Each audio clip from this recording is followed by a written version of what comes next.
Hi, I'm here with Jason from Outbrain, and Diane is sponsored by Teads, but he will tell us more about this. Hi, Jason. Nice to meet you. Hi, nice to meet you too. Thank you for having me.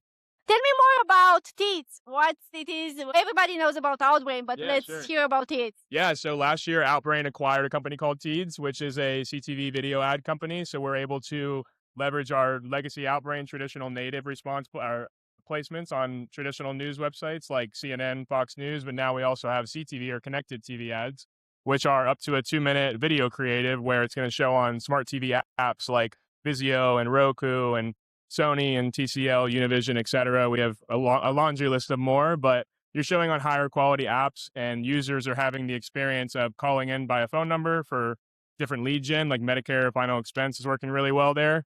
And it's a very evergreen section for direct response affiliates because historically it's all been more enterprise and brands versus direct response advertisers and agencies running offers that we all like to see run. So it's a brand new landscape for us, not necessarily the whole industry, but for us. And we've had a lot of success with Medicare and final expense thus far, and going to continue expanding verticals and different offer types there as well for that sharing. So you still have Outbrain with native ads, and now you have Teads for new. Exactly. Yeah. So we still have the traditional native placements. Those are the little tile ads that can be a standard static image that isn't moving at the bottom of a page or middle of an article. We also have on the traditional native side GIF or short clip creatives where it's a moving up to a 15-second moving creative. So there's higher CTRs. There is better quality there too, in my opinion, because it's catching a user's eye and having that discovery aha moment, which is the whole goal of native. It's meant to fit native and instinctually of your surfing the web, but also having a discovery moment of you didn't know that you needed that and you want to go ahead and purchase that or,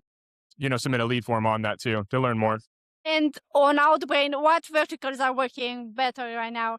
A lot of various different ones, but also the same. That the same being nutraceuticals, any type of health offers work very well. Our demo is still 45 plus, being slightly older because it's more open news website surfing. We do a ton in lead gen, a ton in ecom as well. But I would say nutra, ecom, lead gen, all the above are doing very well. And CTV, it's more on the lead gen side, but we'd love to break in more direct response, e-commerce, even more lead gen being auto insurance. I think could do very well. Their home services, home warranty, stuff like that as well. And coming back to Teads, what's the audience there, like targeting audience, the ages and stuff like that? So you have to imagine somebody who's watching a CTV ad is going to be on their smart TV app. So someone sitting on their couch, firing up Amazon Prime or Roku or Hulu or whatever it's going to be to watch a show. When you go ahead and open that app, you're going to see ads at the top. When you click through to another show or another movie or whatever it may be, you're going to see more video creative ads. So we have those ad units that are video creatives. We also have the ability similar to YouTube TV and Rumble where you have a QR code that you can scan and the user will be sent to the landing page to fill out a form or click to call based off a QR. So it's a unique phone number is one option, but normally it's through Ringba or Retriever, another call platform or call tracking platform.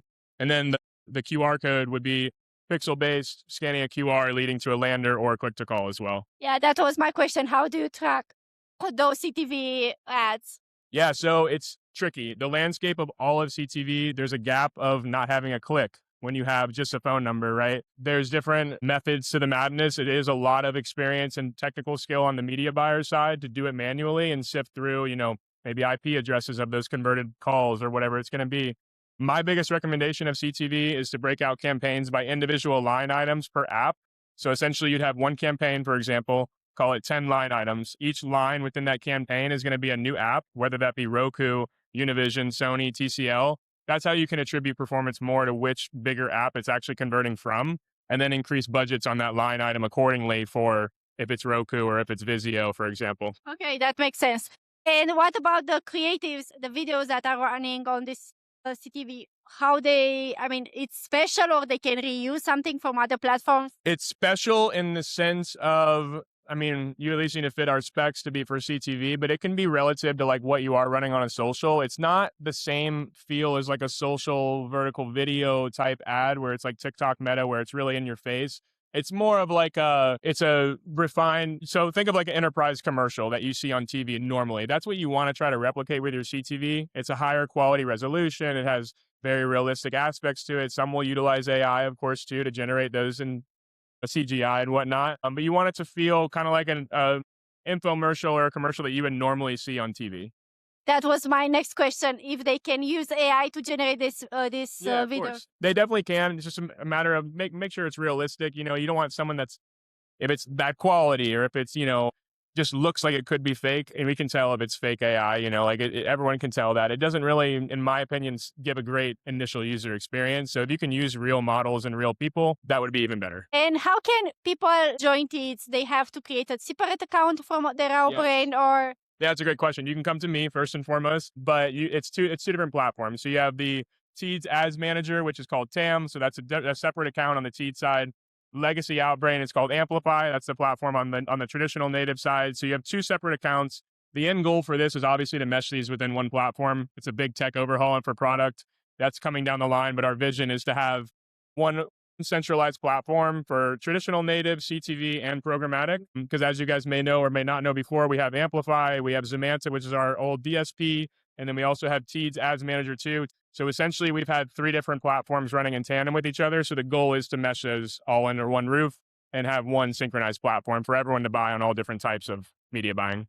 So now, depending on the type of ads that they run, they create accounts on different platforms. They can create in multiple platforms. Sure. Yeah. I mean, you can, or you can run them all in the same. It really is up to the client if you want to separate by vertical, or if you want to separate by brands, of different billing or whatever it's going to be. We would make separate accounts.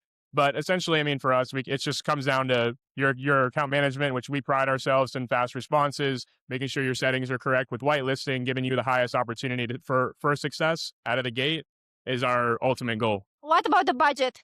What budget should they have prepared to run on Teads, for example? Yeah, that's a great question. And a lot of people are so trained with Meta to know and socials to know exactly what's going to work right away. But with native and CTV, you really need to commit a budget to give it to give the content a true chance.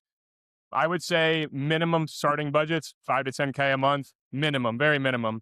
That's your initial test budget. Once you run through that, you'll hopefully have some profit, of course, but if not, you at least have your learnings to then know, hey, I expunged my test budget. I'm going to go ahead and make optimizations, maybe block certain publishers or apps that didn't convert previously, and then continue on from there. How important is for you to get information about conversions for you as a platform? Clients will use many different third-party trackers like a CPV lab. They'll use, if they own their own offers, they'll use like an Everflow or a ClickGo is a new one that's out here now too. I'll shout them out as well. And, setting up server to server or placing a postback, it's as easy as that, really. You can manual hard code your pixel, but most clients will use server to server. But it's important for you to have that information, or? Of course, yes. All the information is very important, not just your last click conversion, but also passing back ROAS values. I always recommend soft funnel conversions. That could be upper funnel conversions too. That could be an add to cart, time on page, scrolling below the fold. Any little nuance that you can have to feed the algo another touch point is extremely important. Okay, that's good to know. And where can people get in touch with you if they have more questions? Yeah, so you can connect with me on Telegram. You can connect with me via email. I can share that with you guys now to drop that. My Telegram is @HudsonWantsATreat. That is my dog's name. But my full name is Jason Sierra, and my email is jason.sierra@teads.com. Okay, thank you, Jason. That was great. Yes, thank you so much for having me. Thank you.